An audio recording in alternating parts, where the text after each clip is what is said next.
Hi friends! Thanks for tuning in.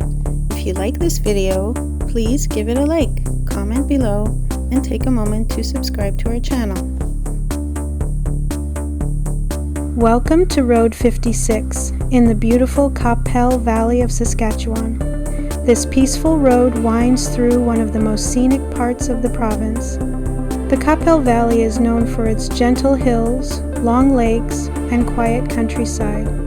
It stretches for hundreds of kilometers across southern Saskatchewan, with wide open fields on top of the valley and calm lakes and rivers down below. The name Qu'Appelle comes from a Cree legend about voices calling across the water, and the French words mean "who calls." As you drive along Road 56, you'll pass through rolling hills, small beaches, summer cottages, and peaceful lakeside communities.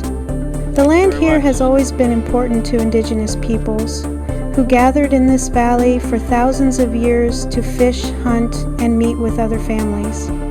The lakes in the valley were formed long ago by melting glaciers, leaving behind long, narrow waters surrounded by green hills and farmland.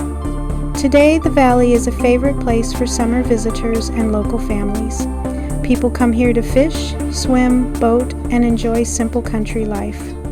Road 56 follows along Qu'Appelle Lake and other beautiful spots, offering great views of the water, trees, and open sky. It's a calm and quiet drive, perfect for taking in the natural beauty of Saskatchewan's prairies and valleys. Thank you for joining us on this drive in the Qu'Appelle Valley in Saskatchewan.